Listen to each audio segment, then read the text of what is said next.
Hey guys, it's Nicole. I'm back with another video, and today's video is going to be about a book that I read only a couple of weeks ago. So I will still be making videos about classics that I'm reading and other books that I read in my past that meant a lot to me or just stuck out to me. But this is a book that I read recently, and I had some thoughts on it, some good, some not so good, and I wanted to share them. But before we get into that, I just wanted to say to anyone who has subscribed to my channel recently, thank you so much. All of you mean so much to me. If you haven't subscribed to my channel, please subscribe. It would mean the world to me, and it costs you nothing. It's free, and as soon as I upload videos, which I do usually on Tuesdays and Fridays, you'll get notified. And if you end up enjoying this video, please like, comment, and share this video with anyone that you think might also enjoy it. But that being said, let's go ahead and get into the book we're talking about today. So I picked up this book mostly because of the cover, but the main reason was the title. So the book we're talking about today is called You May Now Kill the Bride, which, play on words. The author is Kate Weston. Obviously, it's a pretty striking cover. Like I said, to me, the title is what stands out the most. You May Now Kill the Bride. I am not necessarily such a pun kind of person, but I do appreciate the lengths that the title goes to, and I don't know, just really stuck out to me because it wasn't just a separate word instead of kiss. It was kill the bride. And not only that, but the cover itself, because it kind of tells a story here. So on the cover, you have essentially 3 bridesmaids, was what it looks like, because they're wearing what look like bridesmaid dresses. 2 of them have bouquets of flowers, and one of them in the middle is holding a knife. So clearly, the bride is murdered by somebody in her bridal party, which I love. I love murder mysteries. I love thrillers. And so I loved this concept. I was already hooked when I saw the title, and then the cover drew me in immediately. I was like, okay, this is definitely done by one of the bridesmaids. So it's women against women. What's going on with this story? So now I'm going to go ahead and read the back just to give a little description, the blurb. At the top of the back, it says, "The bride-to-be drops dead at her bachelorette weekend, with all her bridesmaids as suspects for her murder in this wry thriller full of deadly twists and characters you'll love to hate." Remember that for later. That's an important little piece there. Who will be left standing when the bouquet is thrown? Lauren, Saskia, Dominica, Farah, and Tansy have been best friends since grade school. They wonder if that was the last time they all actually liked one another. I remember reading that sentence when I picked this up in the bookstore, and I was like, yeah, this is going to be fun. Sometimes those women friendships do turn out that way. As adults, their lives have splintered. Tansy runs a vegan cafe and is preparing for a shotgun marriage to awful Yvonne. Farah is engaged and is fast becoming a complete bridezilla. Dominica is a successful divorce attorney with no time for anything but work. Lauren has had a total failure to launch in her career and love life, consumed by a man who has spent years stringing her along. Saskia has married into wealth and a different circle of friends in a fancy part of London. Some days it seems that the only thing holding the group together is an event that happened in their youth 20 years ago. An incident they've all sworn to keep secret in order to protect one another. When the group is reunited at Tansy's bachelorette cum wellness retreat weekend, it doesn't take long for old grudges to surface. Then the bride-to-be chokes to death on a poisoned drink, and all the bridesmaids are suspects. Kate Weston explores the complexities of female friendship in this searingly funny, page-turning thriller. One of these bridesmaids may be a killer, and the rest had better watch their sash-covered backs, because your oldest friends aren't always your closest. That is a perfect description of what happens in this book, especially this one particular sentence here. In this wry thriller full of deadly twists and characters you'll love to hate. I hate every single character in this book. It's just true. The author, Kate Weston, she wrote exactly what she was aiming for. I started this book and I was like, oh, okay, maybe Tansy's not so bad. Okay, maybe Farah's not like too bad.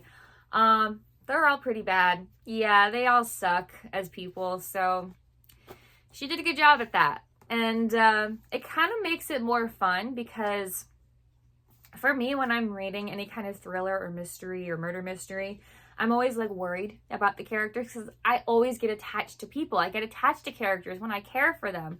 I couldn't give less for these characters. So it made it more fun because I didn't care what happened to them. I was just like, well, what's going to happen next? Well, who's the killer? It's probably them. Oh, oops, that person died. Like, ooh, oh, well.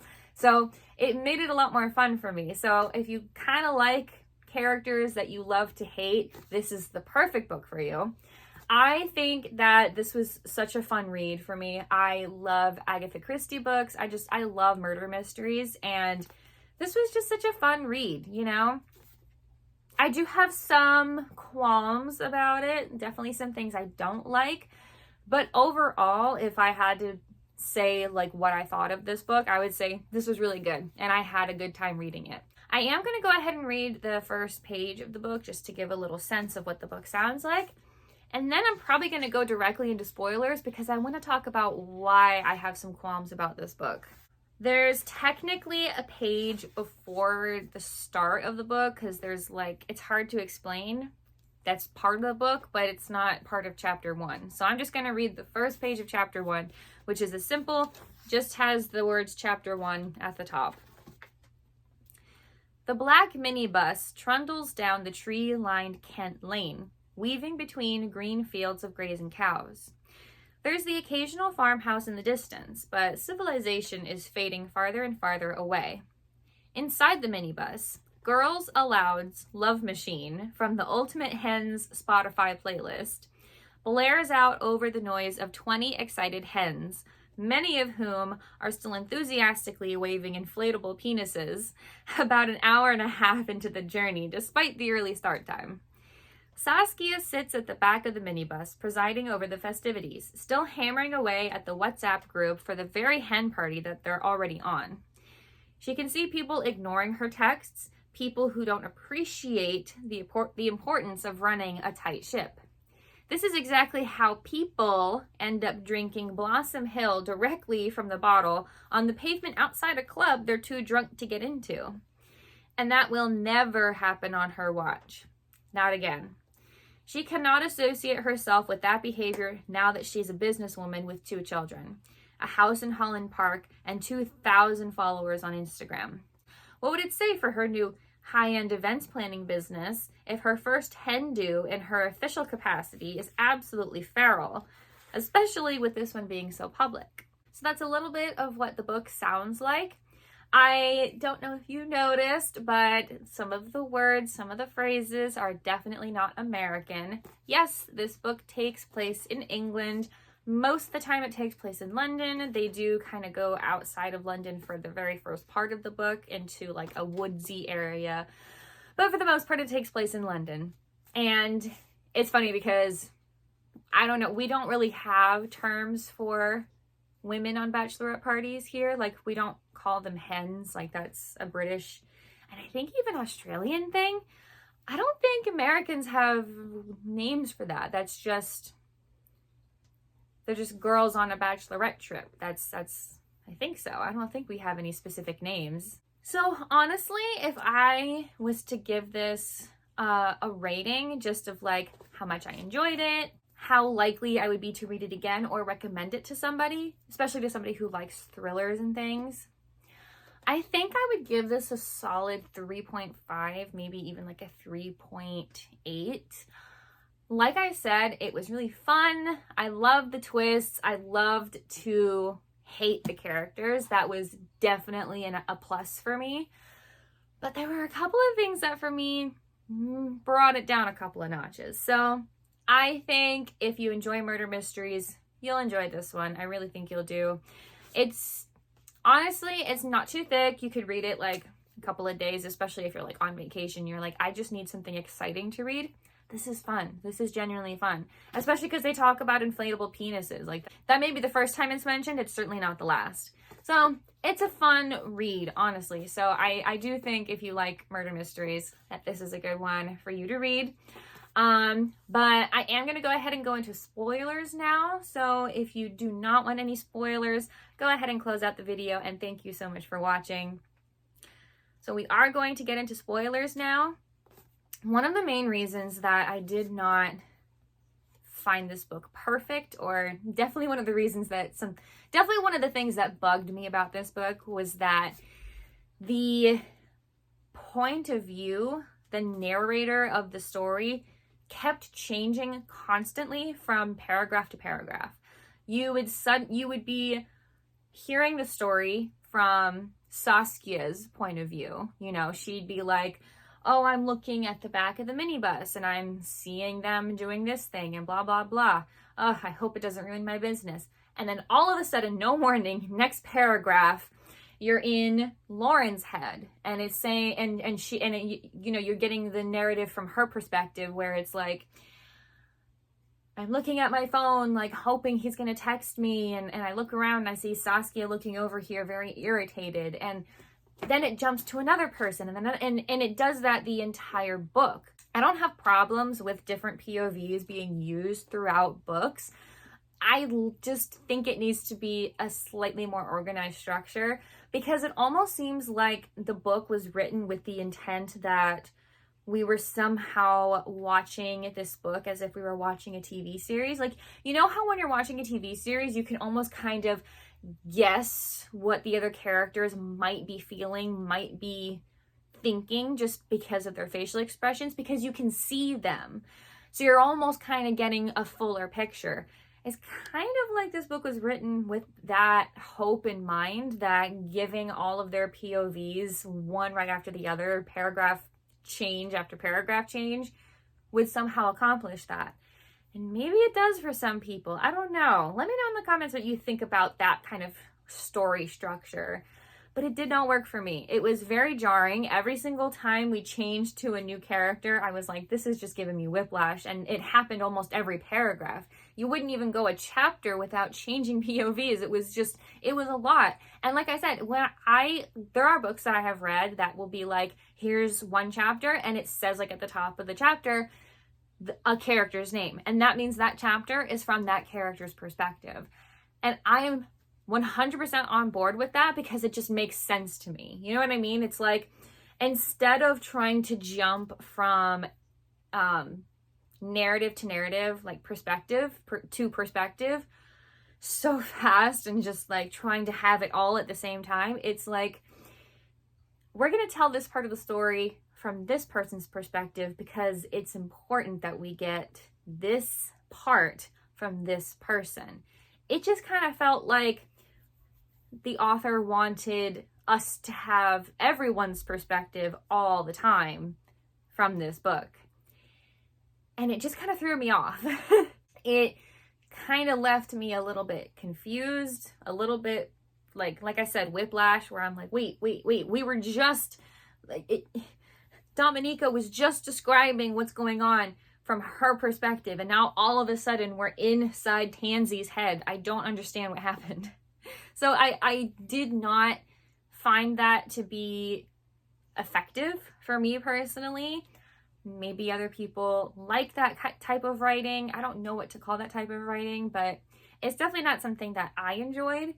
I still liked the story and the twists and the characters, even though I hated them. I still enjoyed that part, but it did kind of jar me out of things the way it was structured. So that was one of the things that I had a problem with. The other thing I had a problem with, and this is just an opinion, and this is nothing structurally wrong with the story or anything, I just hated that they all suck so much, but only one person was responsible for everything, and only one person went down for everything, even though every single other person was doing horrible, horrible things to people. and just getting away with it. And it was like, wait, no, just because she was somewhat solely responsible for actual crimes doesn't mean they shouldn't be actually punished for like what they did. It didn't feel like enough for what happened to the remaining people that were not the killer and didn't get killed. It's just like, this isn't fair. Like, you guys did horrible things to people, and then you're just like, nah, whatever. Okay, bye, you're getting arrested. And like, that was it. So I had a personal like, I don't like that. I wanted them to get some sort of like karmic justice. Like, that's like so much more satisfying and funny to me. But that's such a nitpicky thing. The truth is, the biggest problem I had with the book was the organization structure, from the narrative, the perspectives. The ending was just a little bit frustrating for me. Not necessarily terrible, it's just like, I really wish it had been different. But those are really my thoughts. I think it's a great murder mystery to get into if you just want something simple. Like, this isn't a series. It's not as dramatic as so many other like movies or TV shows are. It's like, you can just come and go. You know what I mean? Like, you can read this book and then you can put it down and you're out of it. You're like, I kind of wonder who's doing all this stuff. Is it one person, or is it a bunch of people doing something to one person, and we're all assuming it's one person doing something? And I think that that's fun. And I think that we all need books that kind of take us to another world, that doesn't stress us out, that kind of gets us to think, even try to think outside of the box. Like, who could be doing this? Well, this person was here, so they couldn't have done this. So I think that's what the book is really good for. Just pure entertainment and a little bit of like critical thinking skills. So I do think it can be a good book for people who like murder mysteries and may not be bothered by the structure like I was. But that is all for this week's video. Thank you guys so much for watching. Things are a little bit hectic in my life right now, and I kind of see that keeping up for the next couple of months. I'm going to do my best to keep up with the uploading schedule. It's a little bit tough because I film these weekly. Like, I don't normally film things ahead of time. I do for plans that kind of definitely interfere with my life for a couple of weeks, but it's hard to do when your life is just getting crazy week after week. You can't, I don't have the time or energy to film so many videos like months ahead of time. So just give me a little bit of grace as some changes are happening in my life. I will be updating you as soon as the changes are like happening. It's just kind of hard to be like, this is what may be happening. It's like all up in the air. I want to make a full video about like what's actually happened and when it's happened. So bear with me. Please give me a little bit of grace. I will do my best to keep uploading on my usual schedule. But thank you all so much, and I will see you all in the next video.